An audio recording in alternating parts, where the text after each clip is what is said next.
அனைவருக்கும் வணக்கம். இன்னைக்கு பார்த்தீங்கன்னா ஆளுங்கட்சி நம்ம அனைத்து இந்திய அண்ணா திராவிட முன்னேற்ற கழகத்தை மிகவும் தரைக்குறைவான வார்த்தைகளை சொல்லி விமர்சனம் செஞ்சுட்டு இருக்காங்க. துணை முதல்வர் அவருக்கான மாண்பை விட்டு கீழிறங்கி மிகவும் தரைக்குறைவான வார்த்தைகளை சொல்லி அனைத்து இந்திய அண்ணா திராவிட முன்னேற்ற கழகத்தை விமர்சனம் செஞ்சுட்டு இருக்காரு. நீங்கள் செஞ்ச நல்லதை சொல்லி ஓட்டு கேட்டிங்கன்னா நல்லாயிருக்கும்.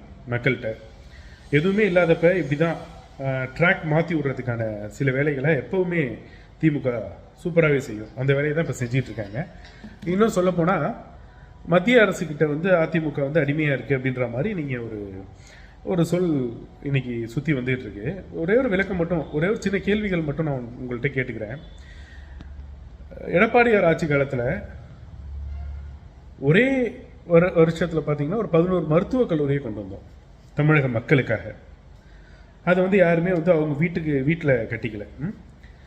வீடு காம்பவுண்டுக்காக பணம் யாரும் கேட்கல. மேலே தட்டுவோடு போடுறதுக்காக மத்திய அரசுகிட்ட போய் யாரும் நிற்கலை. சரியா? என்ன கேட்டோம்னா மக்களுக்கு என்னென்ன தேவையோ அதை தான் மத்திய அரசுகிட்ட கேட்டு பெற்றோம். அனைத்து இந்திய அண்ணா திராவிட முன்னேற்ற கழக ஆட்சி காலத்தில் மக்களுக்கு என்ன தேவையோ அதை சரியான நேரத்தில் கேட்டு மத்திய அரசுகிட்டேருந்து கேட்டு பெற்றோம். மத்திய அரசுகிட்டேருந்து என்னென்ன சலுகைகள் செய்ய முடியுமோ அத்தனையும் சரியான நேரத்தில் வந்துச்சு தமிழகத்துக்கு. அனைத்து இந்திய அண்ணா திராவிட முன்னேற்ற கழகம் ஆட்சி நடந்தப்ப மக்களுக்கு பக்காவாக சென்றடைஞ்சிச்சு. உங்கள் ஆட்சி காலத்தில் மக்களுக்கு தேவை என்றால் மத்திய அரசு அணுகவே மாட்டீங்க.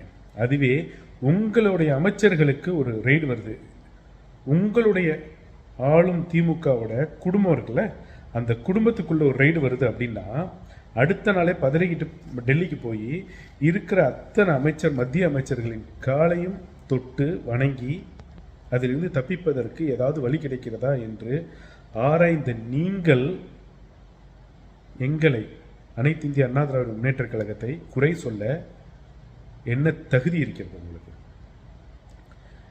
மக்களுக்காக போய் திட்டங்களை கேட்டு மக்களுக்கு சலுகை செய்யுங்க, சேவை செய்யுங்க அப்படின்னா அதை செய்ய மாட்டீங்க. மத்திய அரசு மக்களுக்கு தேவைப்படுறப்ப மத்திய அரசு உங்களுக்கு விரோதி ஆயிடும்.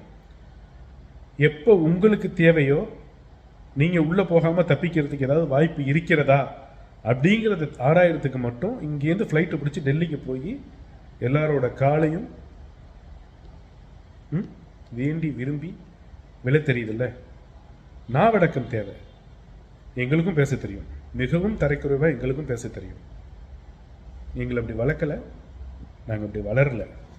எங்கள் கழகம் கட்டுக்கோப்பாக போகணுன்னு இருக்கோம். அதை அப்படியே இருக்க விடுங்க, சீண்டாதீங்க.